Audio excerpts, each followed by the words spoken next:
Shalom saudara-saudara yang dikasihi oleh Tuhan.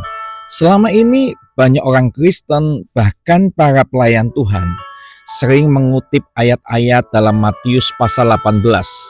Khususnya ayat 18 dan ayat yang ke-20 tapi di luar konteks aslinya.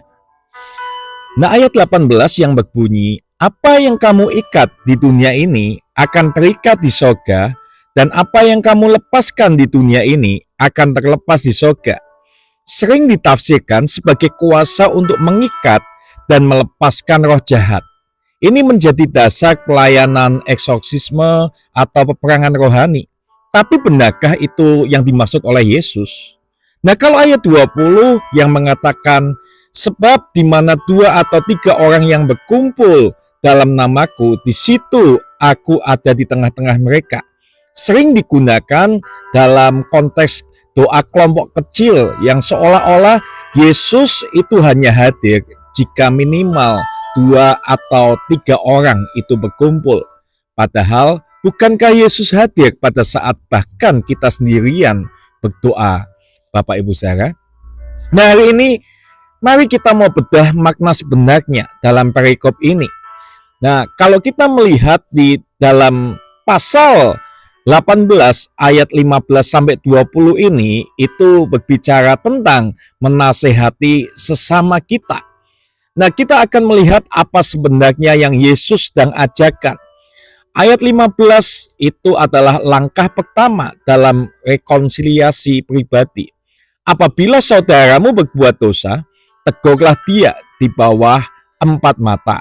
Jika ia mendengarkan nasihatmu, engkau telah mendapatnya kembali. Kata saudaramu di sini merujuk pada sesama orang percaya. Konteksnya adalah komunitas orang percaya, bukan orang luar atau orang dunia. Jadi Yesus sedang memberi prinsip. Jika seseorang berbuat salah padamu, langkah pertama bukan membeberkannya ke media sosial atau bergosip, tetapi datangi pribadi dan bicara secara 4 mata. Tujuannya bukan menghukum, tetapi memulihkan. Engkau dikatakan telah mendapatnya kembali. Itu bicara kita ingin memulihkan saudara kita.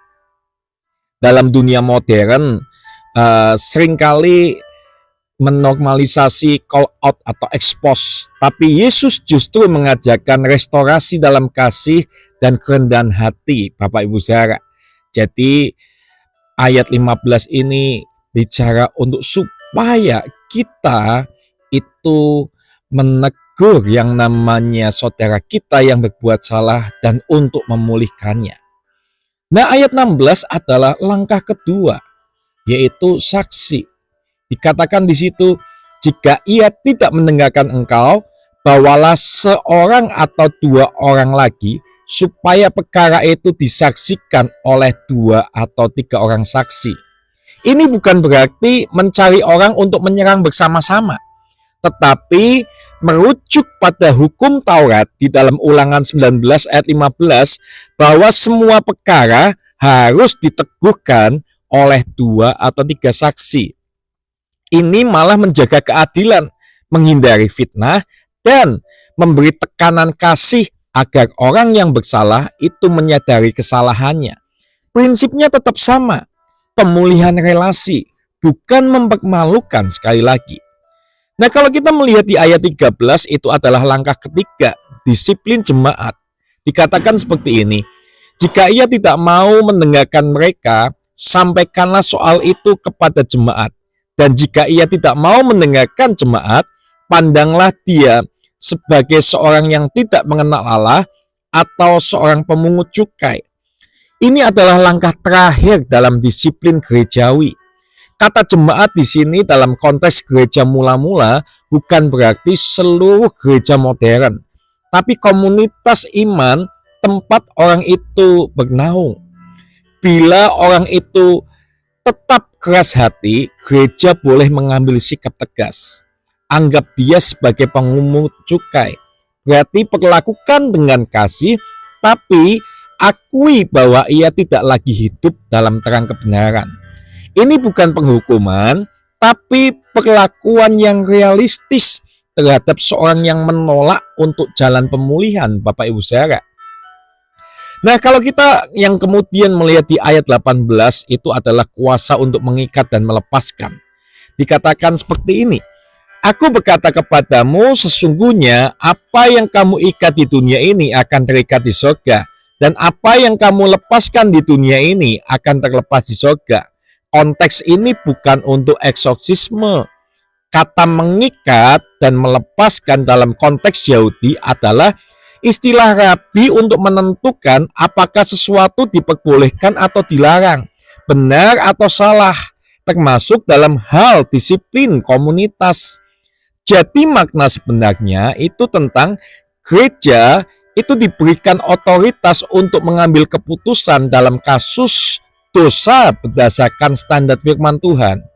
Dan keputusan itu memiliki legitimasi surgawi jika sesuai dengan kehendak Allah. Ini adalah otoritas kolektif gereja, bukan otoritas personal untuk mengikat roh yang seenaknya, Bapak Ibu Saudara. Lalu kemudian kalau kita melihat ayat 19-20, jaminan kehadiran Allah dalam proses ini. Jika dua orang daripadamu di dunia ini sepakat meminta apapun juga, permintaan mereka itu akan dikabulkan oleh Bapa-Ku. Sebab di mana 2 atau 3 orang berkumpul dalam namaku, di situ aku ada di tengah-tengah mereka. Ini adalah penguatan dan penghiburan bagi gereja. Dalam konteks mengambil keputusan pendisiplinan yang berat dan sensitif, Yesus menegaskan, jika kamu benar-benar sepakat dalam roh yang takut akan Tuhan, Allah akan menyertai keputusanmu. Ayat 20 bukan bicara soal ibadah doa kecil, melainkan tentang komunitas kecil yang dengan takut akan Tuhan berusaha menyelesaikan konflik atau dosa secara bijak dan adil. Jadi janji kehadiran Kristus adalah jaminan bahwa ia hadir di tengah upaya pemulihan, bukan hanya karena masalah jumlah orang. Nah, Bapak Ibu Saudara, apa aplikasinya? Gereja sebagai tempat pemulihan, bukan penghakiman.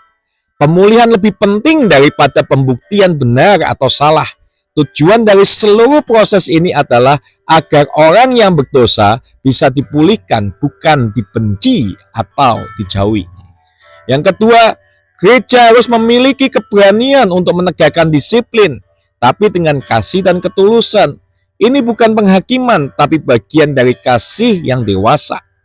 Yang ketiga, kita perlu meninggalkan gaya hidup gosip dan membiasakan keberanian berbicara secara langsung, dewasa, dan bertanggung jawab. Mari kita berdoa, Tuhan, bentuklah gerejamu menjadi komunitas yang memulihkan, bukan menghukum. Ajari kami keberanian untuk meneguh dalam kasih, rendah hati dan menerima teguran, dan ketulusan untuk membangun tubuh Kristus demi kemuliaan-Mu. Haleluya. Amin.